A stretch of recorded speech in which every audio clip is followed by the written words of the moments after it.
Apa yang menyebabkan awak jatuh hati pada dia? Spirit. Okay, hai, hari ni kita bersama dengan pasangan kita dekat Asana Ceras. Assalamualaikum, selamat hari baru. Salam. Okay, saya nak tanya satu soalan. Macam mana tahu dia the one? Alamak, kat nama Diwan.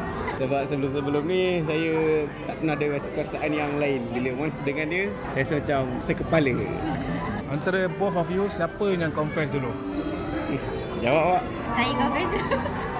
Perasaan awak masa awak confess? Takut ke? Dia ni nak ke kat aku? Aku ni tak. Sebab lelaki selalu try. Satu tahap saya dah mengalah. Saya tahu tak ada. Tapi once ada perempuan try saya, tenaga yang sama lah. Saya appreciate. Okay, momen yang paling sweet sebelum kahwin? Wish. Nak. Banyak. Saya nak Lama, cakap. sebab kita kenal lama. Yang paling sweet, ada tu naik motor, kalau nak keluar pergi dating, hujan lebat macam tu lah. Basah-basah dia kata tak apa, biar je. Rasakan masak je. Sambil dating kan? Asal boleh